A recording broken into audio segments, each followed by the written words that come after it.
Voltamos. Hoje estamos conversando com o Giovanni Brandão, que é chefe do cartório eleitoral da primeira zona de Rio Grande. 163ª ou, mais fácil, 163 zona eleitoral. São duas. É a 37ª e a 163. E vocês dividiram o que cada um ia fazer. São designações específicas. Isso no ano anterior à eleição, lá pelo mês de novembro, dezembro, o TRE do Rio Grande do Sul, através lá do Corregedor Regional Eleitoral, ele faz a decisão de quais atribuições cada zona vai ter e nos manda, né? Por exemplo, como eu te mencionava, nós temos 3 atribuições grandes, que é o registro, a propaganda eleitoral e a prestação de contas. Como são 2 zonas, uma delas vai ficar com 2 atribuições e a outra com uma. Se nós pegarmos Caxias, por exemplo, que são 3 zonas, cada uma fica com uma das atribuições. Né? Tem atribuições, tipo a diplomação, que é sempre na 37ª, por ser a zona mais antiga, até pelo algarismo ser menor. Entendeu? Então, na próxima eleição talvez mude, talvez se mantenha, aí depende do corregedor, de como vão estar as coisas daqui a 3, 4 anos, mas é um revezamento para que todos atuem em todos os campos de uma eleição. Entendi. E nós falamos então no primeiro bloco o que pode e o que não pode. Então, na dúvida, tem que ler a lei, tem que estar certinho para não fazer uma irregularidade, não cometer uma irregularidade. O que eu até te mencionava no intervalo, assim, ó, a Justiça Eleitoral de primeiro grau, a gente não é órgão consultivo, né? A gente tem um juiz só em cada zona, então a gente não pode estar orientando as partes. Giovanni, pode isso? E eu, isso pode, isso não pode. Claro. Mas a lei é omissa, e aí como é que eu fico? Se a lei é omissa é porque o legislador quis fazer omissa. Claro. Não é eu, Giovanni, aqui em Rio Grande, ou o próprio magistrado que... E daí o que acontece, Renata? Se isso vem a se judicializar, e eu orientei a Renata, Renata, pode. Claro. Ou seja, o Giovanni te orientando é o juízo te orientando, é um 63 te orientando. Exatamente. E aí o juiz que responde pela zona eleitoral, ele fica, digamos que, perde a parcialidade, né? Ele já te orientou, aí ele fica suspeito para julgar. Então, como é um só, a gente não dá consulta, entendeu? O órgão que dá consulta é o TRRS, né? Lá são 7 desembargadores. Se um desembargador te aconselhar e aquilo se judicializar, os outros vão julgar e ele fica fora do julgamento. Lá tem mais de um, entendeu? E aí se peticiona através da classe consulta, um processo judicial para tirar as dúvidas. Dentro do possível, a gente orienta, consultar o jurídico do partido, o jurídico da estadual, que tem mais experiência. Sim. Dentro do, às vezes, umas coisas muito óbvias, a gente até, tá claro na lei aqui, é assim, entendeu? Sim. Mas coisas mais complicadas, assim, a gente... Camiseta pode? Ou não pode? Não. Não pode camiseta mais? Não, aí é complicado, aí a gente entra em outras coisas. Por exemplo, o candidato ele não pode dar nada para o eleitor, desde uma caneta, um broche, porque isso é a chamada compra de voto, entendeu? Pode ter uma camiseta que o próprio eleitor faça, entendeu? Ou o pessoal da campanha do candidato, o material de trabalho. Também em determinados momentos da propaganda eleitoral, esse pessoal não pode estar uniformizado andando junto. Então a lei ela é bem detalhada, são 100 e poucos artigos ali que regem a propaganda eleitoral. Entendi. Essa coisa, as urnas. As urnas agora, a gente recebeu urnas novas do TSE, embora sejam um modelo 2020, elas são novas, nunca foram usadas, né? Dá uma segurança maior, uma credibilidade maior para o nosso processo eleitoral aqui em Rio Grande. Mesma coisa que eu brinco, né? A gente tinha um carro 2015, agora demos um carro 2020, melhorou um pouquinho. Elas têm um touchscreen, o leitor do mesário ali, e é uma urna com maior confiabilidade. A bateria dela, em vez daquela bateria antiga que a gente tinha de chumbo, agora é uma bateria tipo de celular, de lítio, que aguenta uma carga maior. Caso falte energia elétrica em algum local de votação, ela vai nos dar uma sequência maior de tempo, e agora elas começam a ser preparadas aí. Agora nesse mês de setembro, a partir daqui uns 10, 12 dias, a gente já começa efetivamente em cima delas. Porque primeiro a gente tem que encerrar o registro, né? Tem data limite para ver quem são os candidatos que realmente foram deferidos e vão. Aí quando chega naquele ponto de corte, eu pego os rostinhos e jogo para dentro. Até porque a gente está tendo também substituição de candidatos nesse pleito, né? Sim. E isso permite a legislação, né, observadas determinadas regras e determinadas situações. Né? Então tem uma situação específica para renúncia, tem uma situação específica para o falecimento, tem uma situação específica para uma impugnação, enfim, tem situações diferentes para cada situação. Isso aí, como eu te falava anteriormente, é a 37ª que fica ao cargo disso, eles que teriam maior propriedade para discorrer sobre o assunto. Certo. Mas aí, então, digamos assim, tinha um candidato que ia acabar não indo, mas na urna não tem nada ainda, porque não foi inserido. Exatamente.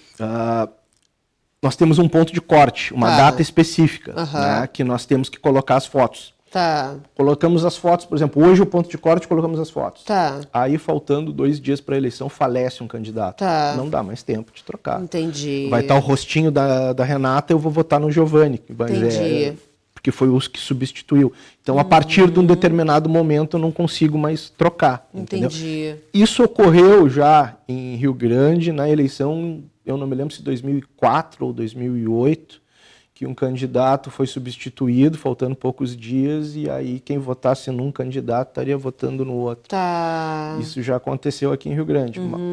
Mas a gente tenta ao máximo evitar, né? Os prazos são curtos para tentar refletir o máximo possível da realidade do procedimento eleitoral na urna. Mas quando uma coisa acontece de véspera em véspera, depois de elas estarem lacradas, auditadas, fiscalizadas, o software pronto, aí não temos o que fazer. Mas pelo andar da carruagem, pelo que está acontecendo, vai refletir, eu acho que adequadamente o que está ali no processo eleitoral refletir na urna. Me diz uma coisa, qual é a diferença que a gente tem entre majoritário e proporcional?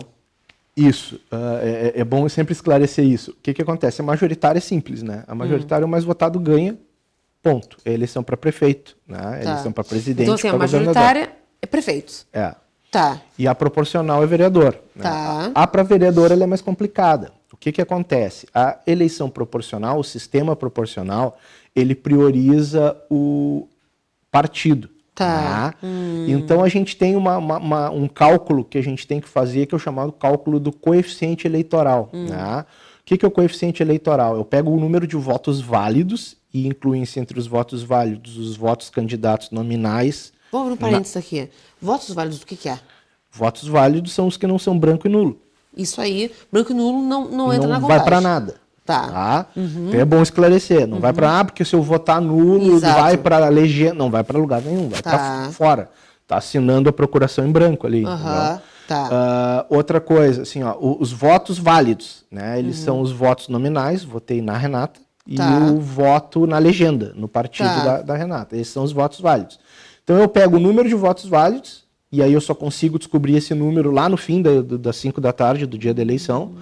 O que eu tenho é aproximado com base nas outras eleições, e aí entra nesse cálculo as abstenções, quantos votos efetivamente tiveram aquele dia. Aí eu divido pelo número de cadeiras, que são 21 vereadores. Aí vai dar 5.800 e alguma coisa, já tivemos anos que foi 6.100, já tivemos anos 5.300. Para o nosso exemplo, vamos arredondar aqui 5.000. Né? Esse é o nosso coeficiente eleitoral. Se um partido meter menos que 5.000 votos, não entra ninguém. Entendeu? O partido. Todos os candidatos juntos. Não entra ninguém. Se um partido meter 5.000, entra um. Se o teu partido meter 30.000, entra 6. 6 vezes 5, 30. Né? Então, esse é o sistema proporcional. E aí ele nos faz ter situações atípicas. Por exemplo, vamos pegar esse partido aí que fez 4.000 votos. Né? A Renata sozinha, ela fez 2.000. Tá? E aí os outros candidatos todos somados fizeram mais 2.000 votos lá e fechou 4.000. Tá? Tu não entra. O partido não atingiu o mínimo possível para ter uma vaga. Certo? E aí nós pegamos um partido que colocou 6, que tem 30.000 votos. Né? O primeiro é um puxador de votos lá, uma pessoa tipo o Palhaço Tiririca, é tipo que a gente tinha o Enéas, né, que colocavam muito voto e levavam vários com eles. Né? Vamos supor que o primeiro lá desses 30.000, ele colocou 10.000 votos sozinho. E aí depois os outros vêm em escala. Tem mais 5, né? Então vem lá, sei lá, com 3.000, com 2.000, 1.000, 700, 650, 630. Tá. Entrou. Tá. Tu tinha feito 2.000, tu não entra.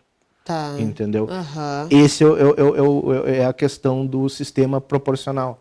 Às vezes o mais votado não entra, dependendo da chapa que ele tiver. Entendi. Entendeu? Se não atingir o coeficiente, o partido não tem vaga. Entendi. Evidente que as últimas 2 vagas, aí tem um cálculo das sobras lá, que aí é mais delicado, tu entra com um pouquinho menos do coeficiente, entendeu?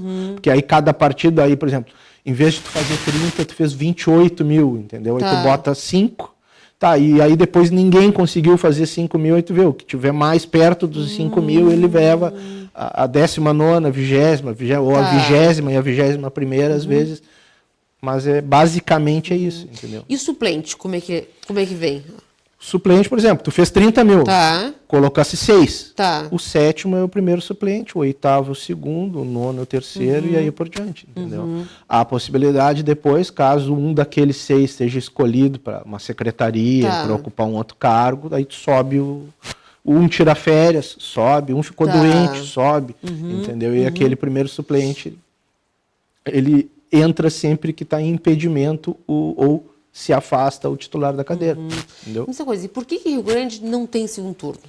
Rio Grande não tem segundo turno porque nós temos menos de 200.000 eleitores. Né? Rio Grande hoje tem... A gente pode ter uma população maior que essa, Sim. mas menos eleitores. Não é habitantes, é eleitores. Né? Então hoje o Rio Grande tem um eleitorado em torno de 154, 155 mil eleitores. Né? Tá. Eu verifico aqui nesse período que eu estou na Justiça Eleitoral que a cada ciclo eleitoral de 2 anos a nossa população vai aumentando, nossos eleitores vão aumentando em torno de 2.500, 3.000.